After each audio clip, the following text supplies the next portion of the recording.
história deste livro inicia-se em 2004, quando fui buscar o meu amigo Paul, professor Paul Ekman, ao aeroporto, na sua primeira visita a Portugal, na sua primeira das duas visitas a Portugal, no meu convite, em 2004, regressou em 2008, para receber o doutoramento honoris causa na Universidade de Fernando Pessoa, mas dizia que o livro iniciou-se em 2004, quando fui buscar o professor Paul Ekman e me desafiou a, em primeiro lugar, constituir um laboratório para institucionalmente estudar a face humana. Foi de facto um desafio interessante, motivador, e que me levou, durante estes anos, a ter um contacto mais direto e institucional com a face, o rosto ou a cara, conforme assim o quiserem.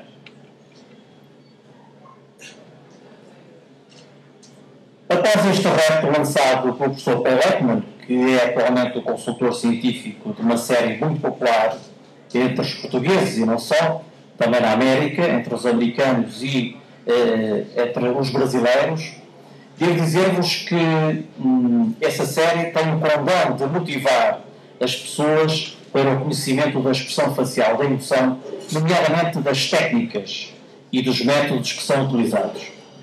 E acerca disso é importante dizer, eu falo disso no livro, que não é por acaso a utilização de determinados mecanismos de aproximação à face.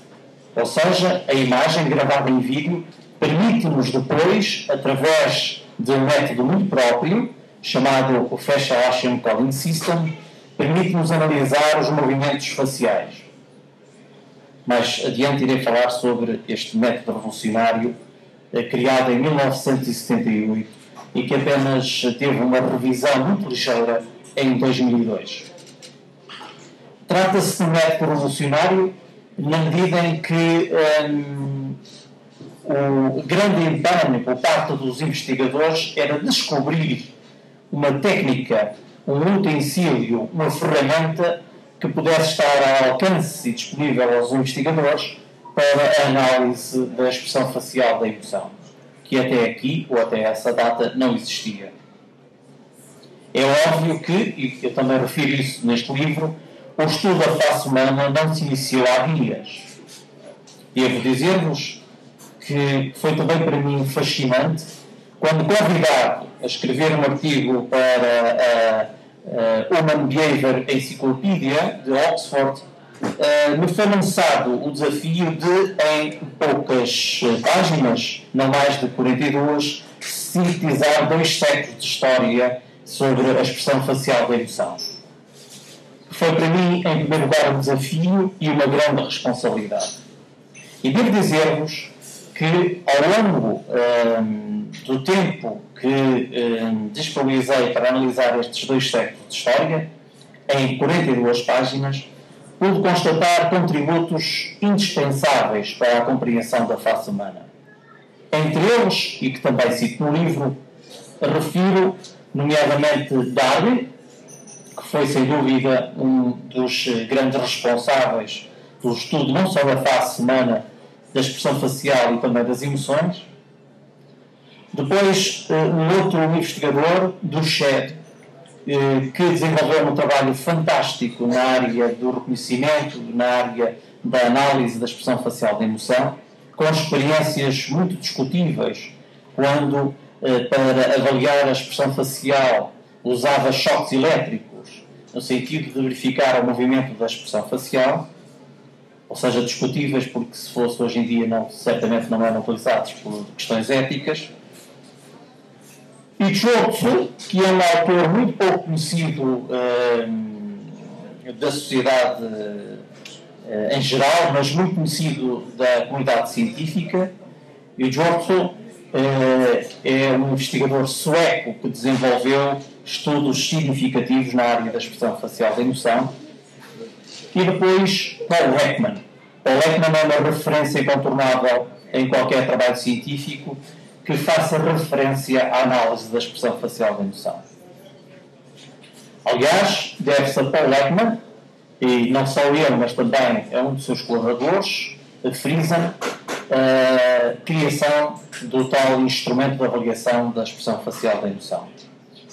Nos últimos anos têm aparecido mais estudos e mais investigadores na área da expressão facial da emoção.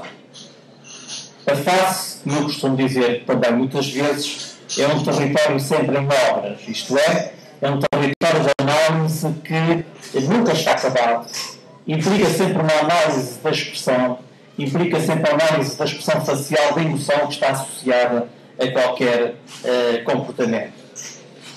A face é importante porque é a parte do corpo que mais mostramos durante a vida e é a parte do corpo que mais utilizamos para comunicar e é a parte do corpo que mais utilizamos para disfarçar e também para simular comportamento. O estudo em Portugal sobre a expressão facial da emoção é muito ténue em Portugal, de facto, mas nos últimos anos temos assistido à proliferação de alguns estudos, embora o número mais significativo seja apresentado e desenvolvido no laboratório da expressão facial da emoção. Eu fico muito contente e feliz por saber que, ao longo destes anos, foi possível motivar estudantes dos primeiros ciclos e também estudantes do segundo e terceiro ciclos, ou seja, mestrandos e doutorandos para a área da expressão facial da emoção. É, de facto, o reconhecimento de que este trabalho não foi feito em vão e de que foi um trabalho feito com critério e também que deu os seus frutos. Devo dizer-vos que no laboratório da expressão facial da emoção nós já desenvolvemos mais de 30 aplicações informáticas nas quais a face está em primeiro lugar. Cito algumas: Y-Brain, Y-Smiles, Y-Emotions, Y-Alzheimer, Y-Parkinson, etc, etc. São aplicações informáticas que estarão sempre ao serviço das pessoas. Aliás, eu defendo há anos que só faz sentido fazer ciência quando essa ciência é partilhada. Não faz sentido fazer ciência apenas e só para um laboratório ou apenas e só para os colaboradores desse laboratório.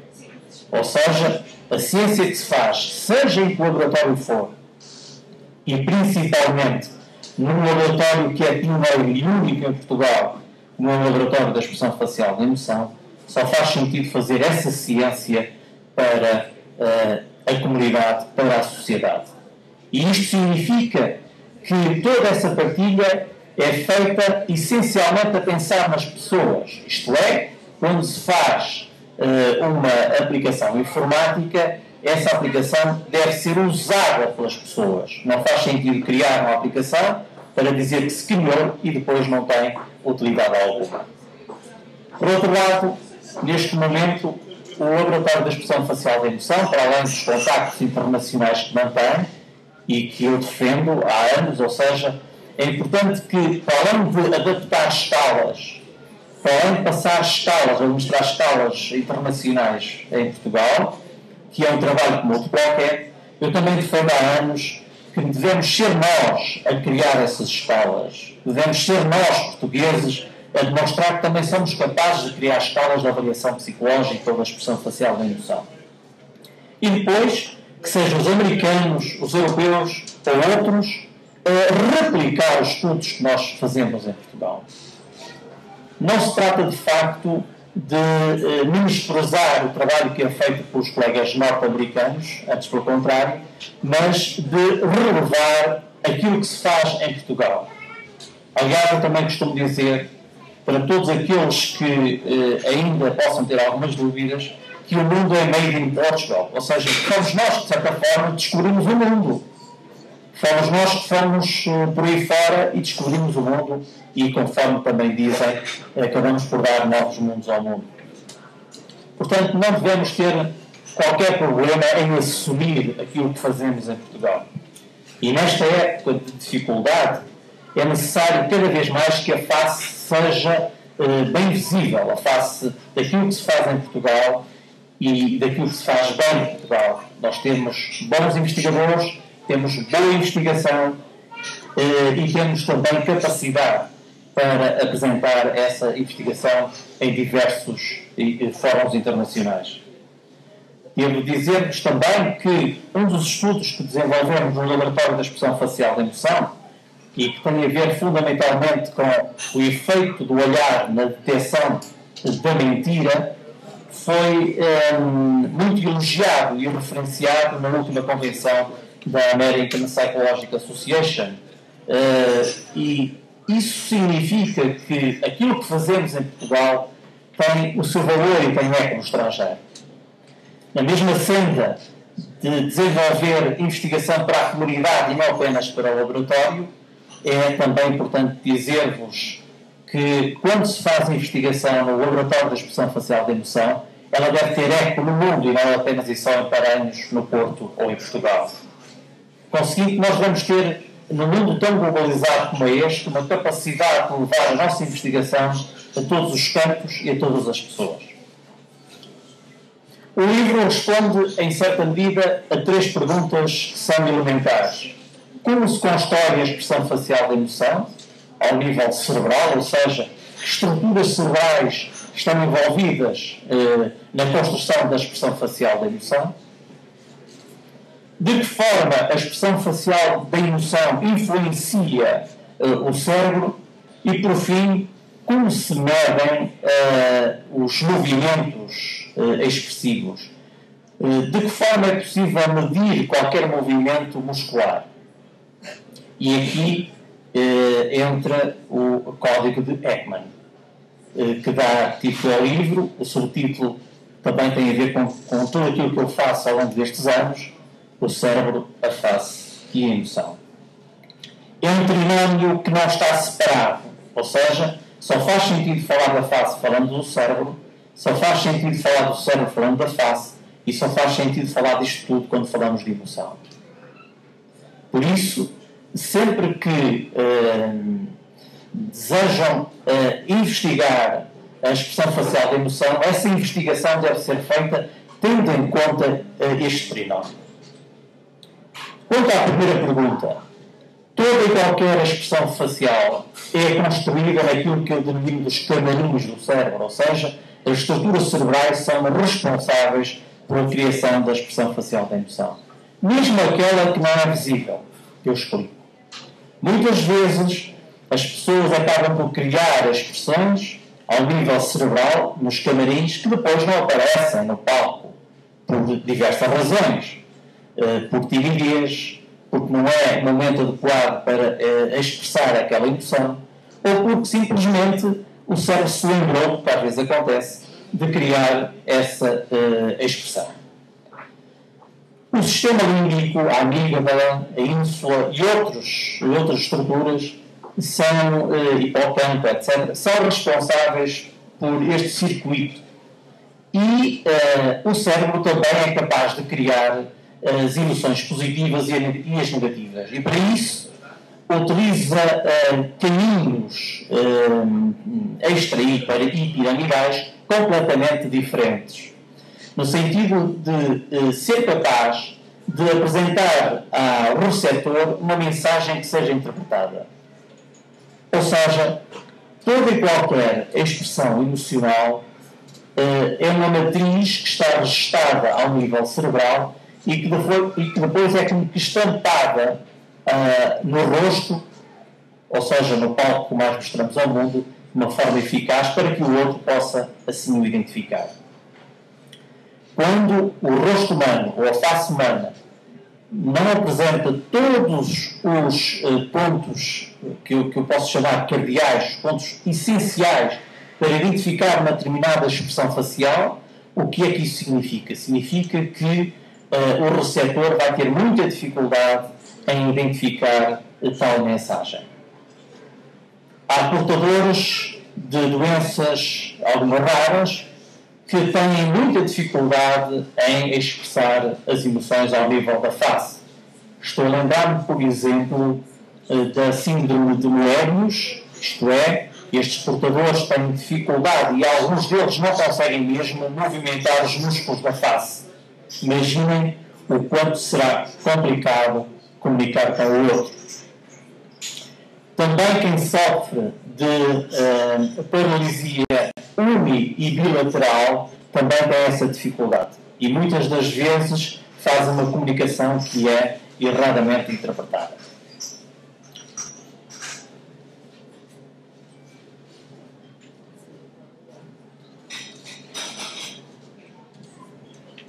Ou seja, o cérebro humano é de facto espantoso, porque se na face conseguimos apresentar mais de 10 mil expressões,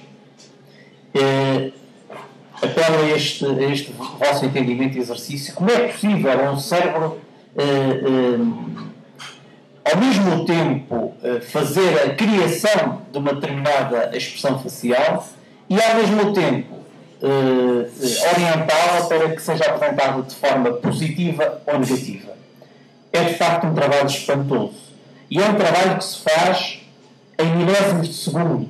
Isto é, qualquer expressão facial de emoção ocorre ou aparece na face humana em milésimos de segundo.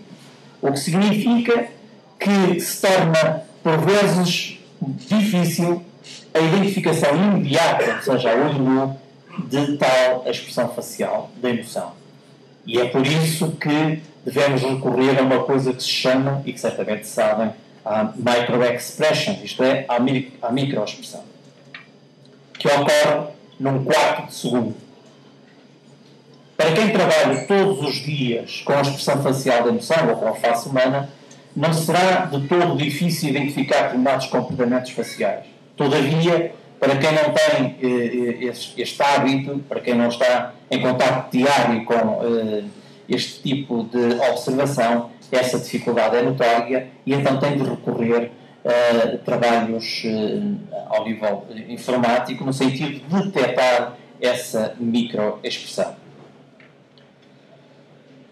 Para além disso, e apesar de ser espantoso o trabalho que o cérebro faz, a nossa face humana não consegue exibir ao mesmo tempo duas emoções, por exemplo, básicas.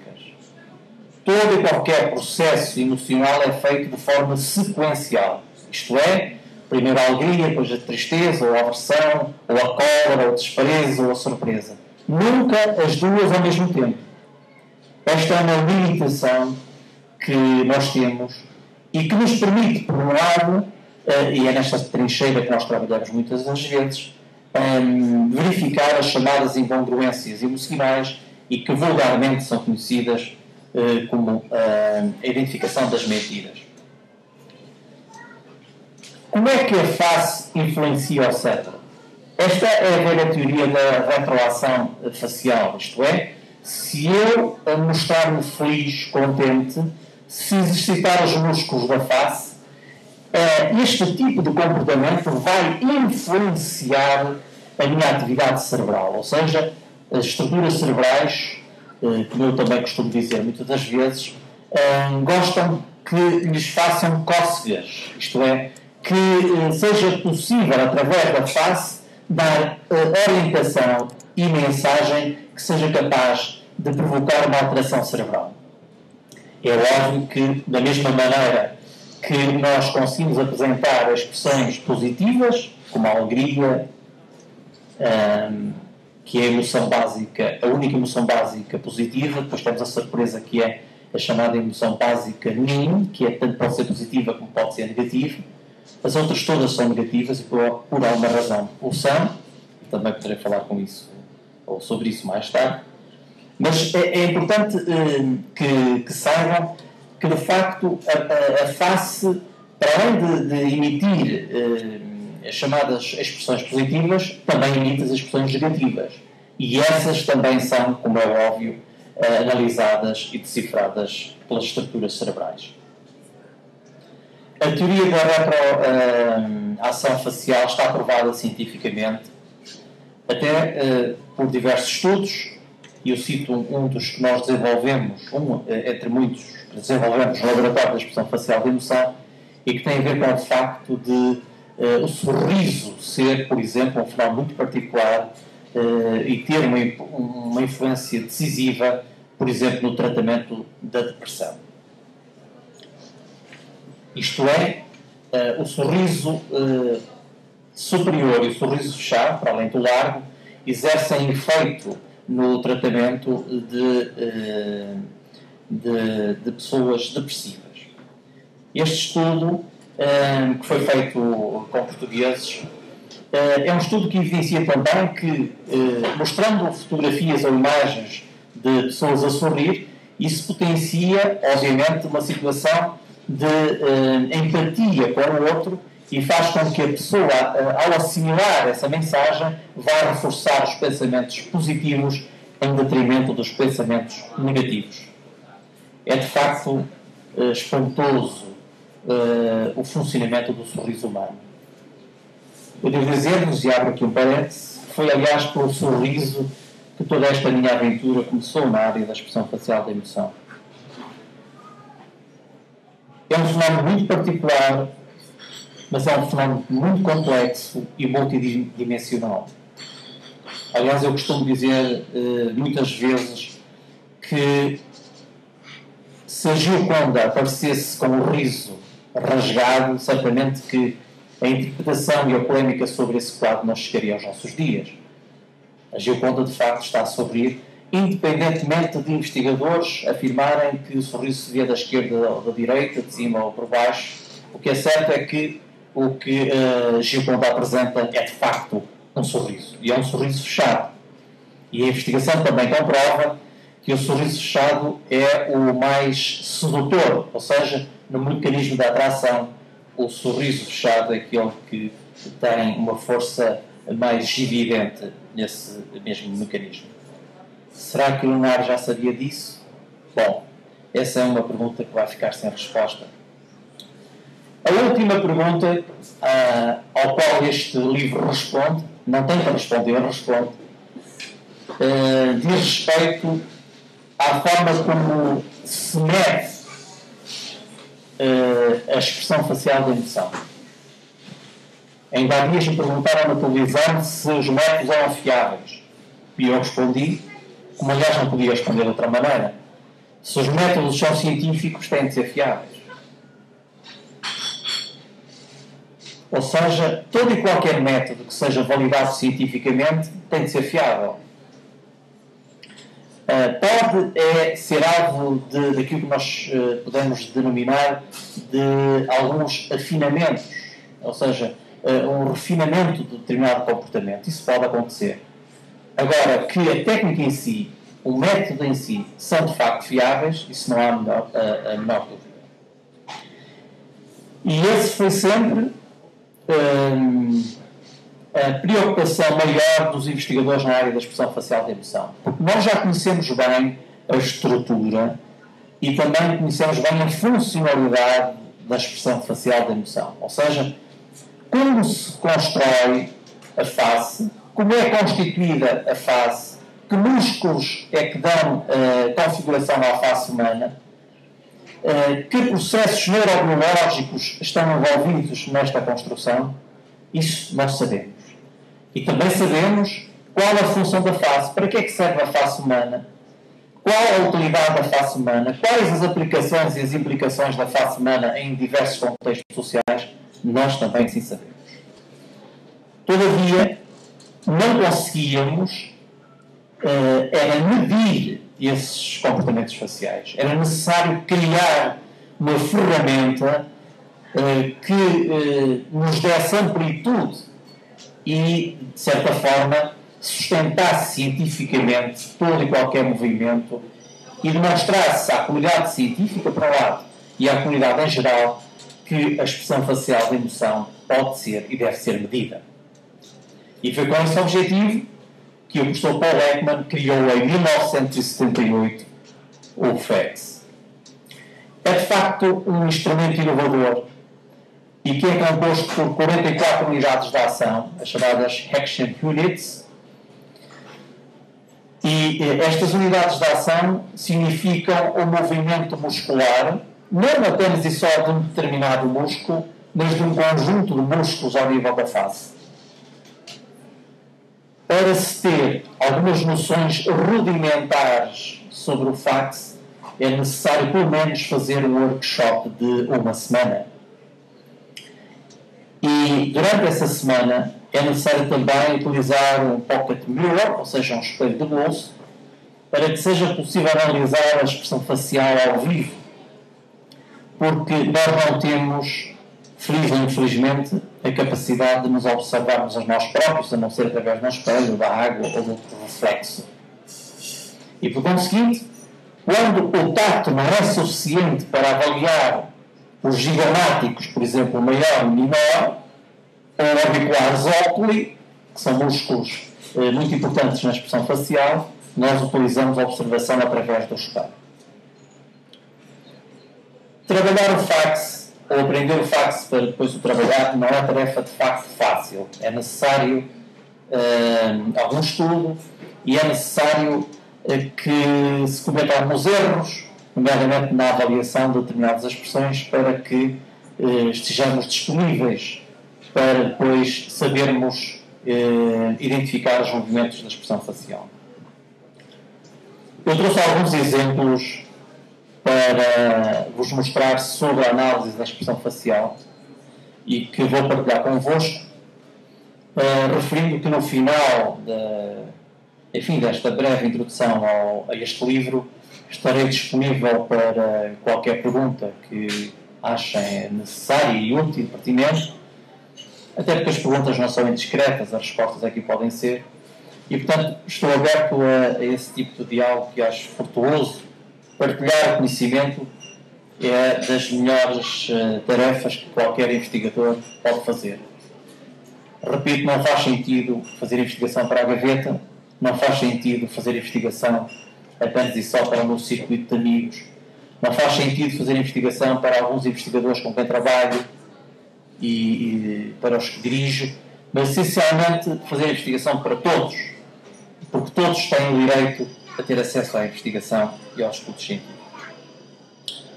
Bom, a primeira imagem que podem observar é a imagem de um sorriso verdadeiro. A criança tem 2 anos e esta imagem foi captada no momento em que a criança de facto exibe um sorriso verdadeiro.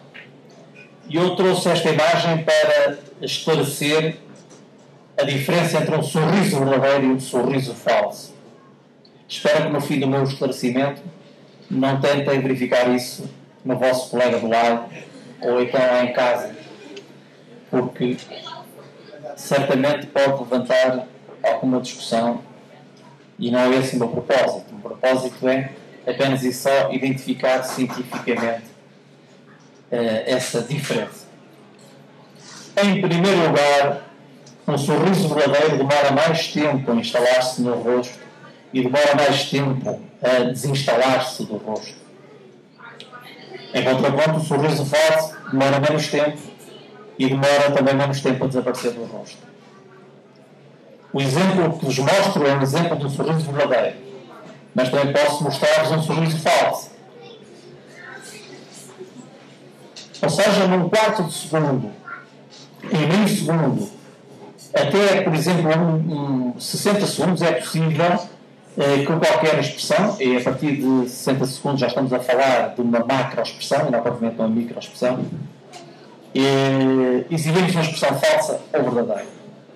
Retomando a diferença, existem músculos aos quais é preciso prestar muita atenção, principalmente aos músculos que rodeiam os olhos, nomeadamente ao músculo orbicularis oculi, ou seja, o orbicular do olho, que é este que aqui está.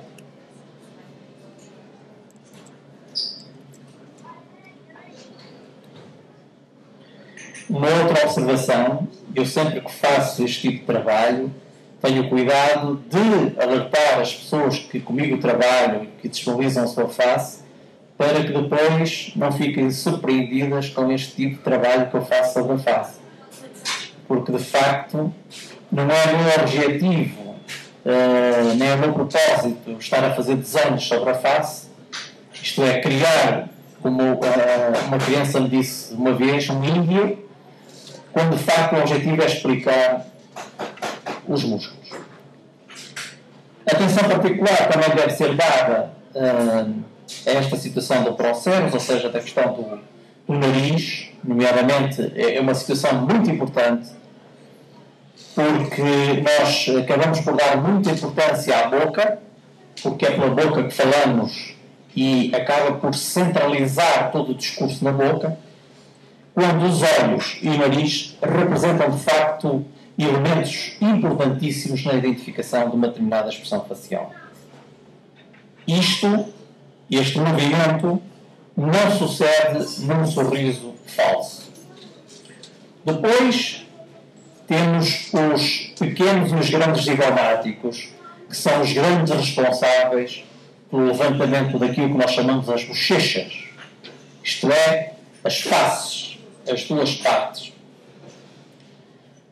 E podemos constatar que, de facto, estes dois músculos importantíssimos em qualquer expressão facial, nomeadamente em expressão facial da alegria, suportam toda esta configuração muscular.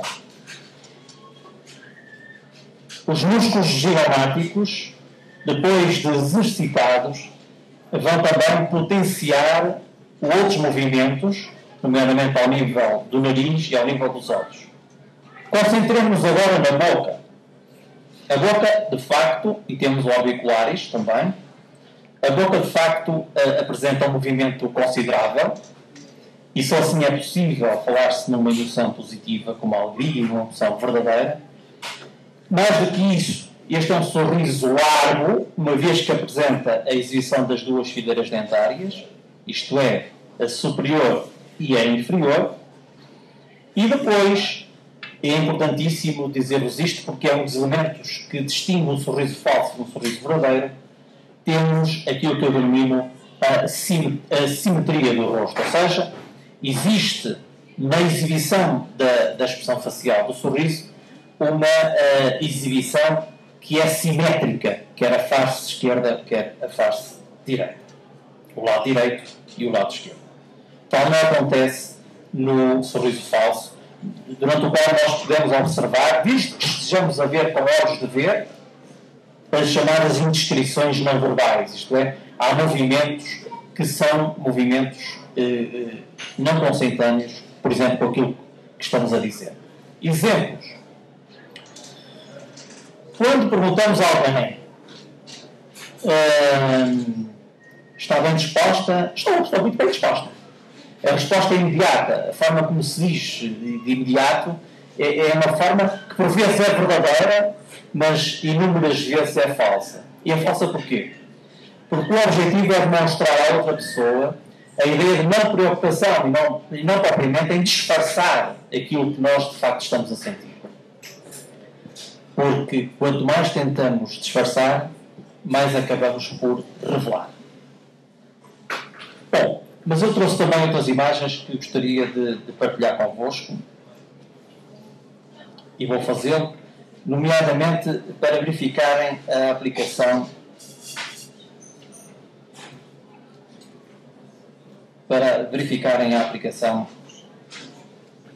do código de Heckman. Nós, para estudarmos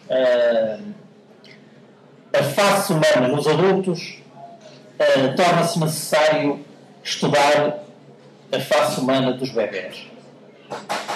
E hoje estamos a fazer no Laboratório da Expressão Facial da Emoção uma das coisas que é para mim mais fascinante e que certamente vai encerrar um ciclo dos meus estudos na área da expressão facial da emoção, e que tem a ver com a análise do sorriso no feto humano. Ou seja, nós já estudamos desde o nascimento até à morte, já sabemos que sorrimos mais na idade reprodutiva, sorrimos menos na idade da senescência, mas não sabemos de facto o que significa o sorriso no útero. E esse é um desafio que nos foi lançado por um colega obstetra britânico, quando numa ecografia a 3 dimensões, em 2003, conseguiu observar um sorriso no feto. E quando lhe perguntaram, mas o que significa este sorriso?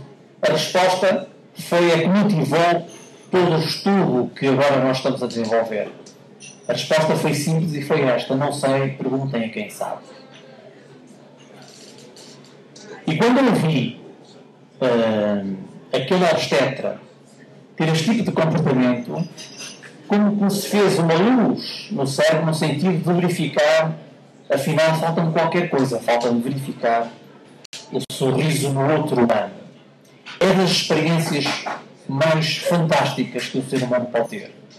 E então monitorizar um conjunto de grávidas e tentar verificar se há um padrão de comportamento facial, normalmente ao nível de sorriso, é qualquer coisa de extraordinário. É único. E com isso, certamente, eu vou fechar um ciclo na área da expressão facial. E da mesma forma que eu tenho este prazer e posso usar a palavra paixão em estudar a expressão facial, eu acho que é fantástico sentir que estamos a estudar um dos fenómenos mais complexos, mais multidimensionais que o ser humano apresenta. Na face. E antes mesmo de nascer, é espantoso. Nos próximos tempos, certamente, vão ter notícias dos nossos estudos sobre o sorriso no útero humano. Este sorriso que aqui está não é um sorriso verdadeiro, não é um sorriso falso. É um sorriso químico. É um sorriso daquilo que nós denominamos um sorriso do neuropéptido. Este bebê, com poucos dias, estaria certamente a dormir e tem descargas cerebrais. E quando, muitas vezes, o bebê está a dormir, acontece esta situação. Só mais tarde é que o bebê, a partir dos 2 meses, é que vai começar a estipular uma relação de vinculação entre a mãe e o pai. Até lá, é um apelo que eu faço aos casais. Não vale a pena zangarem-se pelo facto da Mariana, do João, sorrirem mais para a mãe ou para o pai. Porque, de facto, os bebés, até um mês e meio, tanto sorriem para eles como sorriem para uma face artificial. E depois, os pais também não têm de ficar muito aborrecidos pelo facto do bebê sorrir mais para a mãe. Pelo simples facto de, se a mãe amamentou, a distância que vai entre o bebê e a mãe é muito curta, o que significa que o bebê reconhece mais a mãe, ou a face da mãe, provavelmente a face do pai. Mas o que é curioso é que os estudos científicos também dizem que o bebê reconhece mais a voz do pai do que propriamente a voz da mãe. Isto é muito curioso. Bom, este sorriso, de facto, configura aquilo que nós denominamos de sorriso verdadeiro, mas não é um sorriso verdadeiro, na medida em que é um sorriso, podemos assim considerar, bioquímico. Mas trouxe mais algumas imagens.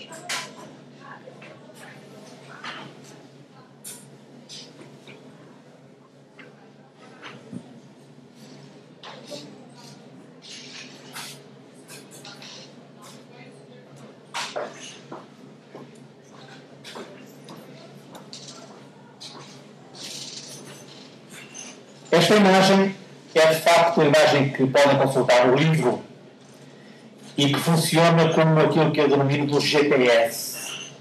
Isto é o GPS que vos guia na navegação pela face humana. Aqui são apresentados os pontos, os marcadores, as action units, ou seja, as unidades de ação essenciais para que consigam identificar qualquer expressão facial. Eu disse no início que nós temos 44 unidades de ação. E por conseguinte, quando há um determinado movimento na face, nós vamos marcar esse movimento através do código. E esse código é um código que pode ser considerado matemático, na medida em que colocamos, por exemplo, quem se inicia no fax habitualmente utiliza e depois coloca as diversas unidades de ação. Mas quem já tem um trabalho desenvolvido nesta área não o faz. E então coloca apenas e só a indicação das unidades de ação. Por exemplo, como aqui está, temos, por exemplo, 5 mais 6 mais 25.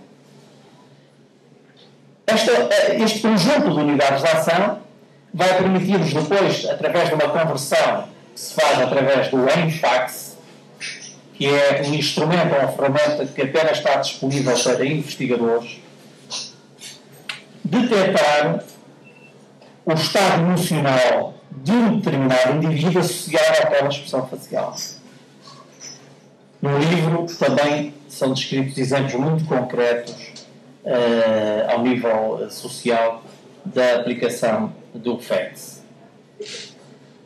Esta expressão que estão a ver é uma expressão neutra e foi utilizada a expressão neutra para que a matriz das unidades de ação não perturbasse a análise que mais tarde poderão fazer através da observação de outros movimentos faciais. Chegados aqui a uma pergunta básica: mas qual a aplicação deste instrumento de avaliação?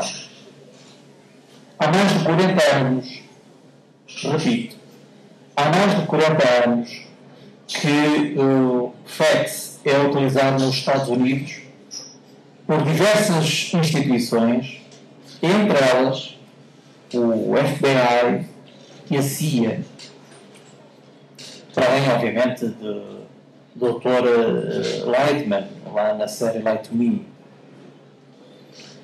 Toda a série é baseada nesta perspectiva da aplicação do código de Ekman. É também utilizado este código no Reino Unido, na análise de interrogatórios judiciais e inquirições, e é também proibido em Portugal. Isto é importante dizer-vos que quer o Código Penal, quer o Código do Processo Penal não permitem a filmagem de interrogatórios e ou inquirições. Eu defendo há anos que este tipo de prática devia ser utilizada nos interrogatórios e nas inquirições, no meio judiciário português. Porquê? Porque, em primeiro lugar, quase sempre, e eu repito, quase sempre, para não estar a ser, para não estar a puxar a brasa tanto à minha sardinha, quase sempre é mais importante para a análise e avaliação da verdade aquilo que não é dito, ou melhor, é dito, mas não é dito verbalmente, do que aquilo que é dito. A prática em Portugal, seja em interrogatórios, seja em inquirições, é única. A pessoa diz o que viu, o que sabe, e a outra parte anota, escreve. Não anota os comportamentos não verbais. E eu estou certo que, ao utilizar-se a filmagem, mesmo a quem lhes é conferido o direito de nem sequer abrir a boca, porque não é obrigatório ou não é indispensável, ou seja, a pessoa pode escolher o silêncio, mesmo em julgamento, mas não pode escolher o silêncio da face. Isto é, a face fala. Costumo dizer até que a face grita. A face diz. E como tal, a análise da expressão facial da emoção é elementar. Fugir a isto é fugir a uma verdade que e contrariar muito do que os juízes portugueses acabam por dizer, que é esta: toda e qualquer verdade, toda e qualquer prova deve ser apresentada para a descoberta da verdade. Neste caso, A expressão facial da emoção não é utilizada para a descoberta da verdade. Há casos públicos, há muitos outros casos, mas há casos públicos que de facto deviam ser alvo dessa avaliação. Eu dou alguns exemplos. Há dias observei uma mãe a falar sobre o desaparecimento de um filho e a dada altura disse que lhe parecia o filho em determinadas fotografias. Eu pergunto: Portugal tem um laboratório de expressão facial de emoção. Portugal tem a disponibilidade de fazer essa análise. Por que razão é que as entidades não são capazes de solicitar a alguém que possa analisar a expressão facial da emoção, os comportamentos não verbais nessas fotos, e possa disponibilizar um relatório científico sobre essas fotografias? Por que razão? Porque, de facto, as pessoas dizem: mas a configuração corporal do rapaz é muito parecida, são muito semelhantes. Os olhos, o olhar, etc, etc, os ombros. Mas isso qualquer pessoa pode dizer. É necessário que haja uma avaliação científica desse comportamento. Outra situação tem a ver, essencialmente, com dúvidas se, por exemplo, a mãe da criança que desapareceu, por exemplo, a Limor Cipriano, que foi observada e que fez uma queixa por ter sido agredida por agentes da Polícia Judiciária, certamente que isso seria resolvido se, entretanto, os inquéritos ou os interrogatórios fossem filmados. Não havia dúvida em relação a isso. Depois, e as técnicas das quais eu estou aqui a falar são todas científicas. E os agentes policiais norte-americanos recebem essa formação. A Scotland Yard no Reino Unido recebe essa formação. Portanto, acho que chegou a hora de Portugal também dar alguns passos nesse sentido. E de criar uma estrutura para que as pessoas sejam formadas na detecção de determinados comportamentos aos quais eu chamo incongruências emocionais. E, como é óbvio, a gravação em vídeo é elementar. Para que, como eu também defendo, a análise possa ser feita não só por um homem especialista, mas também por uma mulher. Por duas razões. Em primeiro lugar, porque a mulher acaba por identificar mais e assertivamente as emoções, neste caso básicas, mas não só.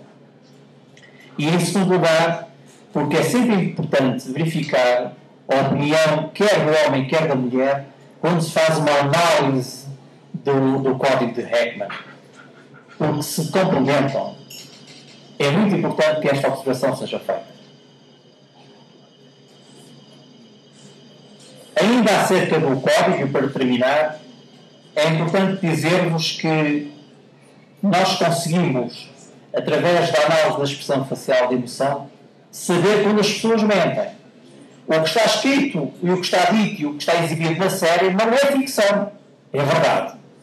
O que pode ser ficção tem a ver essencialmente com a aproximação das câmaras, nomeadamente os movimentos que fazem para captar os movimentos dos músculos. Aí sim. Porque as cenas, os takes, são repetidos. Todavia, nós conseguimos também fazer isso desde que haja a gravação em vídeo, em câmera lenta, em slow motion, etc. Mas temos que ter o cuidado sempre de não analisar apenas e só um determinado momento do vídeo. Porque se o fizermos, corremos o sério risco de pensar que uma pessoa estava com sono quando fechou os olhos, por exemplo, a pestanejar, ou então que estava a bocejar quando abriu muito a boca. Tem de haver rigor na observação e na análise da expressão facial da emoção. Por fim, quero mostrar-vos aqui uma novidade.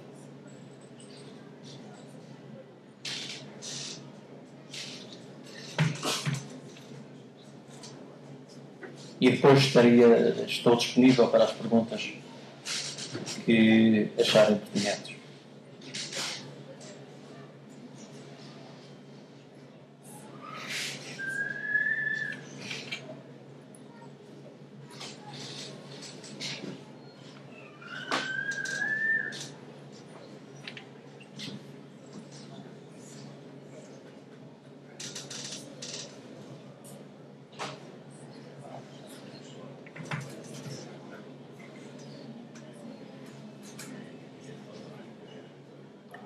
Bom,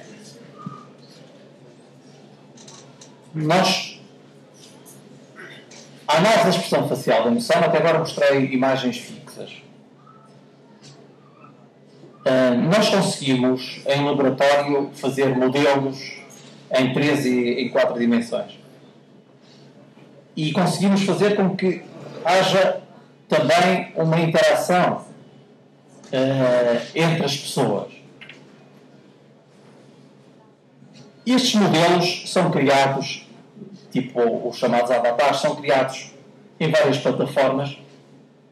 Nós utilizamos plataformas próprias e utilizamos também plataformas informáticas robustas do ponto de vista da construção da expressão facial.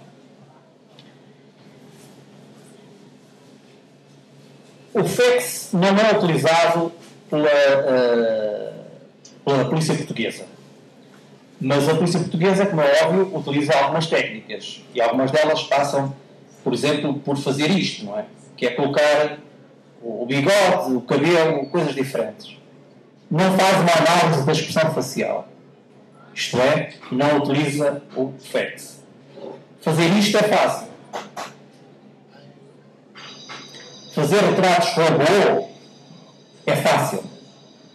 Agora, analisar a expressão facial da emoção é que devia ser feito, porque colocar cabelo em cima de uma pessoa serve para identificar a pessoa, é verdade. Mas não tem um fundamento científico que possa, de facto, dar a indicação da própria expressão facial. Nós aqui podemos brincar com a face. Nós podemos criar inúmeras faces.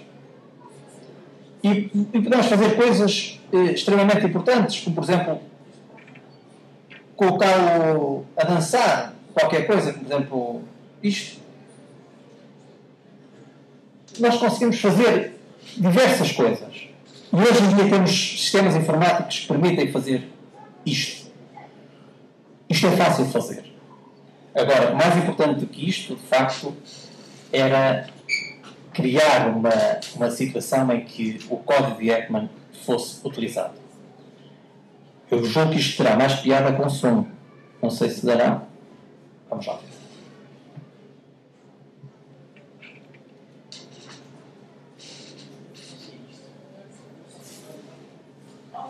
Atenção particular é dada aos olhos, que é importantíssimo. Mas mais do que isso, quando ou seja, tem mais piada pela música. Eu acho que a análise da expressão facial da emoção, é possível fazer estas coisas todas.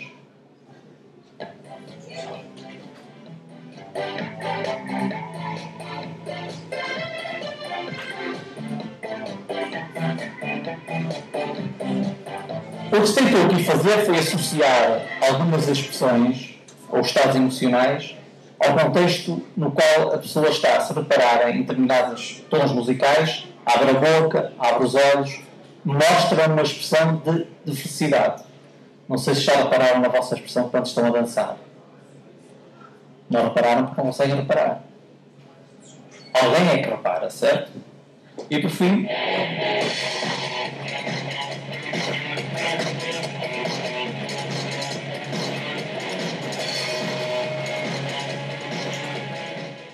Ou seja, é possível até brincar com a face. Todavia, quando estamos a falar de coisas sérias, nomeadamente em situações que é necessária a utilização do FEX, não podemos brincar e devemos utilizar as ferramentas que estão à nossa disposição. Portanto, o código de Ekman é, sem dúvida, um código que, eu julgo, nos próximos tempos, não diria anos, nos próximos tempos, está disponível. E certamente vai ser utilizado na justiça portuguesa. para além do Upside Seven Faces, que é uma plataforma, uma técnica que o Laboratório da Expressão Facial da Emoção desenvolveu. É ou não é verdade?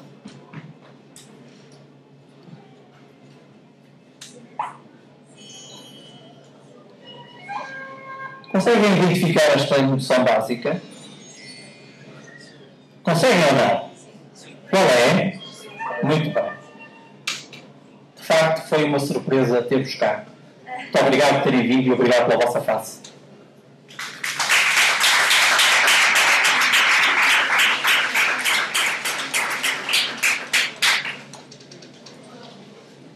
Agora, se tiverem perguntas, façam favor.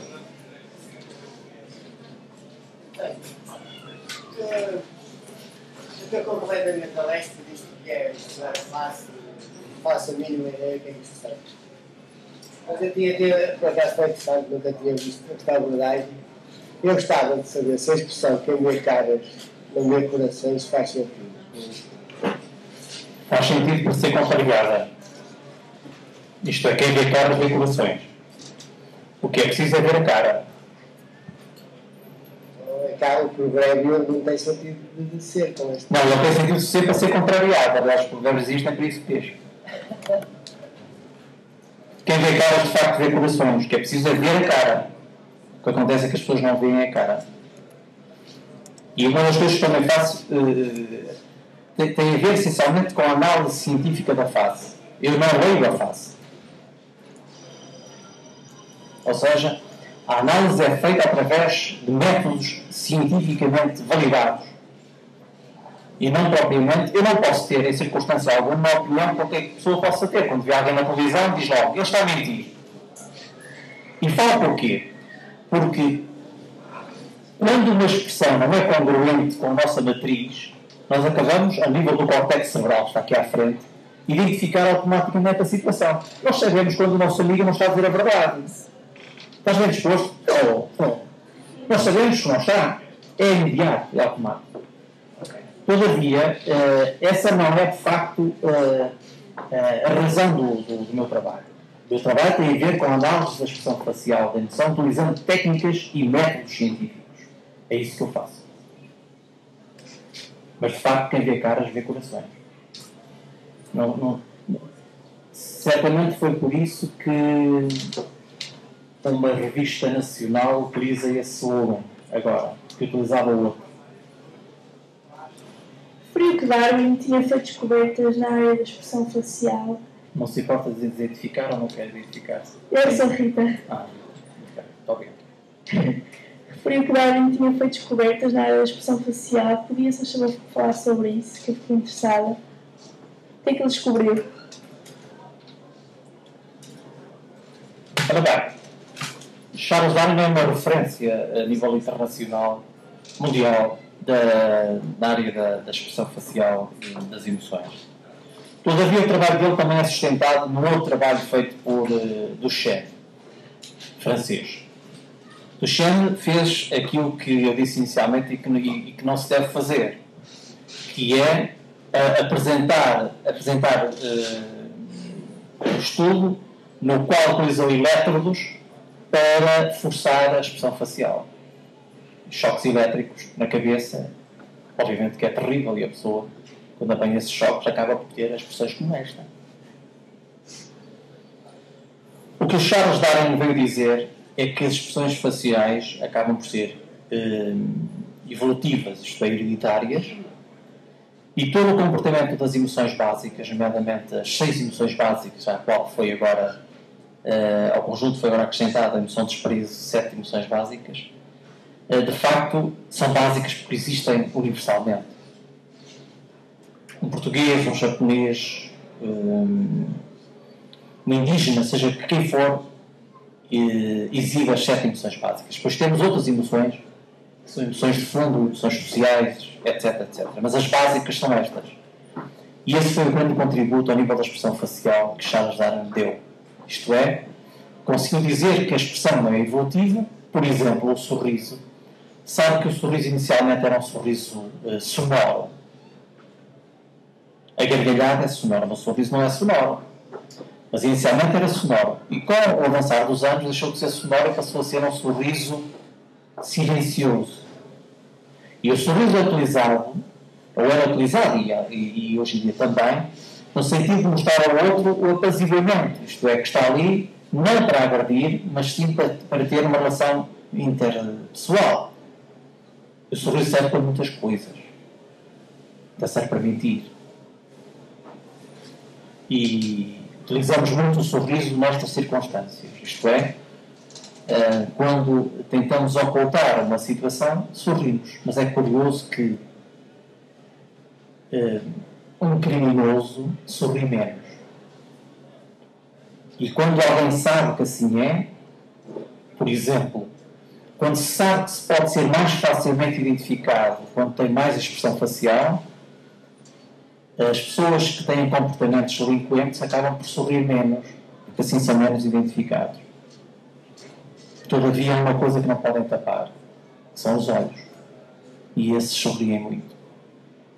E, portanto, o grande contributo de Charles Darwin foi a chamada teoria evolucionista, da qual também falo no livro. Obrigado pela sua pergunta.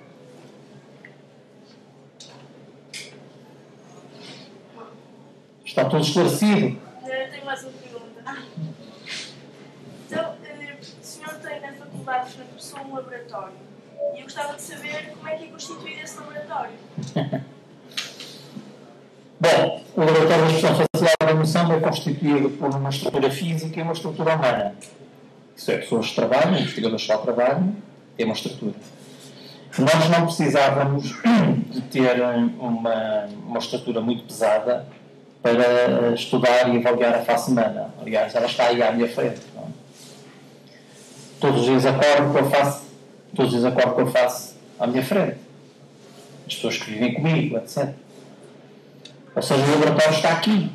Por isso é que eu agradeci a vossa face e o facto de terem vindo cá.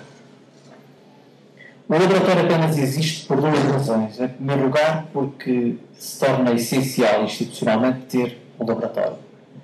E em segundo lugar, porque funciona como um recurso para os estudantes, quer da área da psicologia, neste caso, quer da área da criminologia, quer noutras áreas que recorram ao laboratório. Nós somos todos os dias confrontados com pedidos de análise, não só de Portugal, mas também do estrangeiro, e diria mais, basicamente do estrangeiro.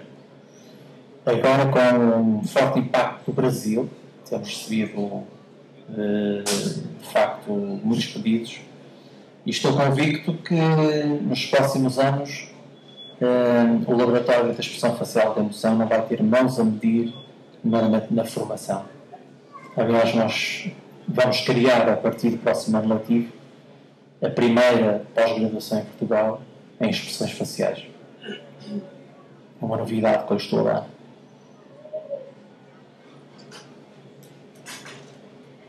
Para além disso, temos, como é óbvio, técnicas e instrumentos para análise da expressão facial. Não utilizamos apenas só o fax, temos o MET, temos o SET, que são instrumentos criados pelo Sr. Paul Ekman, temos o Decisive Faces, foi criado por nós, temos as várias plataformas informáticas, ou seja, estamos disponíveis e servidos para a avaliação de qualquer pedido que nos possa ser feito. Um dia, se quiser, pode visitar o laboratório. E se quiser também pode funcionar como participante dos nossos estudos. Aliás, no livro tem vários participantes. Não é? Uma das coisas curiosas é que os próprios investigadores que lá trabalham são eles que se disponibilizam para participar, ou seja, dão a cara. Para além de dar o corpo ao manifesto, no trabalho que fazem, também dão a cara. E assim que se faz e se cria um laboratório partilhado.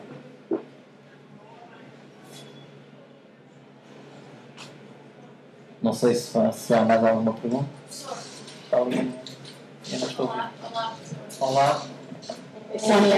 Sim, sim. Sobre isso, desse pós-graduação vai haver na Fernando Pessoa, o Dr. Paul Ekman vai estar presente. Essa é uma pergunta muito interessante. É bem provável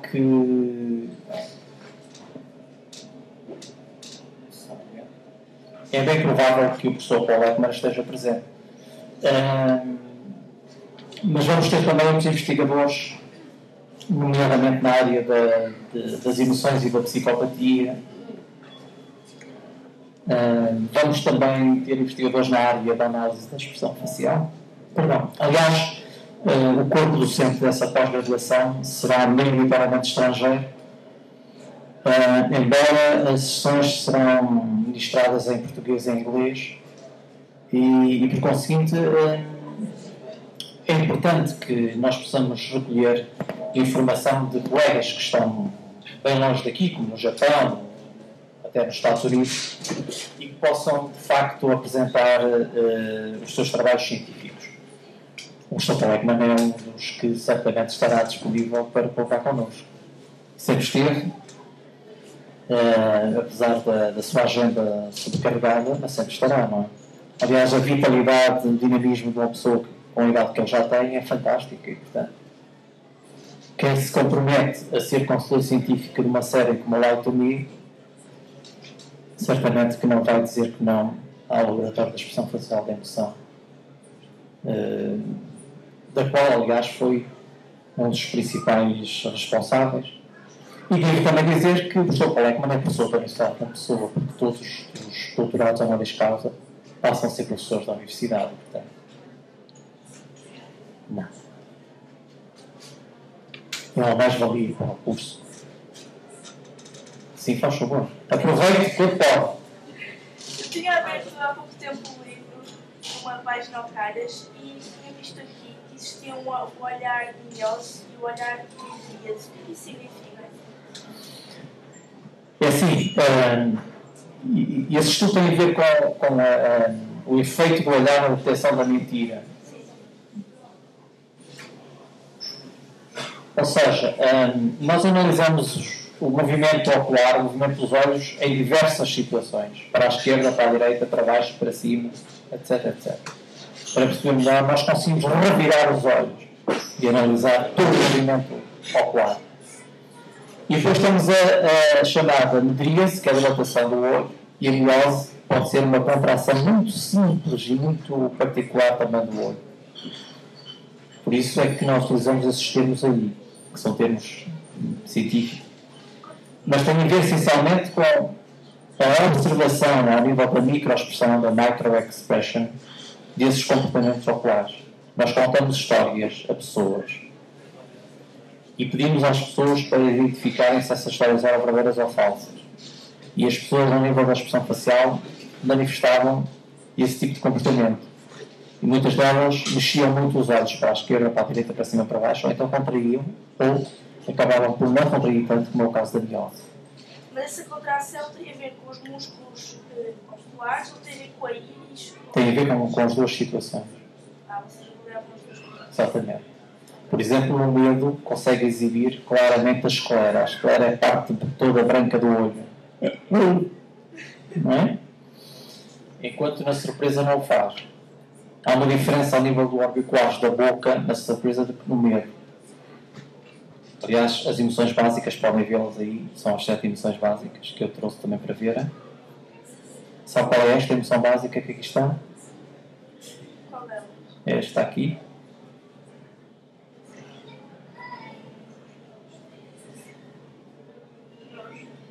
É o desprezo. É das emoções básicas menos estudadas no mundo. Nos últimos tempos têm sido alguns estudos, mas poucos, sobre esta emoção. Depois temos a emoção alegria. E depois temos... Esta emoção, sabem qual é? Cólera. Esta emoção é a aversão. A aversão é quando comemos qualquer coisa da qual não gostamos. E porquê é que nós fechamos o nariz? As narinas. Que é para não sermos contaminados. Depois temos aqui duas que são muito características. Sabe qual é esta? Surpresa. Ou será o medo? Está no livro. Tento fazer como os estudantes têm a cabo. Esta vou deixar-vos na dúvida para verem no livro. E por fim temos a tristeza. Na tristeza está tudo caído, como eu costumo dizer, ao nível do rosto. Quer fazer a pergunta? Faça o favor. Até que ponto a filmagem de alta velocidade se poderia aplicar na aplicação do código DAI? Qual é a sua experiência? Essa é uma boa pergunta. Eu considero que todas as técnicas, nomeadamente esse tipo de filmagem, pode ser aplicado também ao código, porque nós, da mesma forma que conseguimos colocar a imagem numa velocidade estonteante, também conseguimos colocar a imagem em slow motion, ou seja, representando quase que os músculos ficarem completamente retesados, ter uma dificuldade em movimentar-se e tudo. E é fantástico mexer nisso. Aliás, é fantástico, por exemplo, aumentar, tem exemplos no livro, aumentar o platismo, ou seja, o platismo, o músculo do pescoço, aumentar, fazer com que as pessoas fiquem mais fortes, fiquem mais magras. Nós conseguimos fazer isso. Nós conseguimos também colocar as pessoas, quando eram crianças, a nível da expressão facial, e quando elas já são idosas. Isso é possível fazer. Isso é aquilo que eu chamava antes ter uma atitude saudável perante a face, até brincar com a face. A análise da expressão facial, ao nível do corpo, é uma coisa mais séria e que obriga a conhecimento científico. E é importante que essa análise faça. Mas é possível utilizar a filmagem de alta velocidade e desejável também. Eu sei que, como disse inicialmente, que sabe que o código é como é aplicado em Toronto, no Canadá. Em Montreal. Muito obrigado. Alguém tem mais alguma pergunta? Bem, estão esclarecidos? Significa que agora, depois de terminar a sessão, se quiserem, estarei disponível para autografar os livros e falar um pouco convosco, se assim me entenderem. Mas antes de terminar, eu queria fazer aqui uma pequena observação que tem a ver com o seguinte. Amanhã comemora-se um ano após a morte de um grande amigo meu, José Saramago. Nos últimos anos não tínhamos tido uns contactos diretos por diversas situações. O José Saramago dedicou uma vida inteira aos livros e eu dediquei-me uma vida inteira mais à ciência e eu também aos livros, mas mais à ciência. Todavia, em 1992, e esta é a homenagem que eu quero prestar-lhe publicamente, porque ele o fez em primeiro lugar, e eu, juntamente com José Saramago, Natália Correia e outros, somos dos fundadores de uma coisa que se chamou Frente Nacional para a Defesa da Cultura, e eu pude constatar nesses tempos de contacto com José Saramago em Lisboa, e que vinha confirmar mais tarde através da análise da expressão facial, as diferenças que as pessoas estabelecem entre o comportamento de uma determinada pessoa e o que de facto aquela pessoa é. Eu lembro na altura que apresentei um livro em Lisboa, na Sociedade Portuguesa de Autores, Dois Pássaros sobre um Homem, que é um livro, é um romance, poucos conhecem certamente, conhecem mais de outras áreas. Quem apresentou o livro foi a Natália Correia e quem esteve lá também na sessão de lançamento do livro foi o José Saramago. E que na altura falámos sobre a criação da Frente Nacional da Defesa da Cultura, estivemos na aula magna e o José Saramago fez o especial favor, o qual eu agradeci,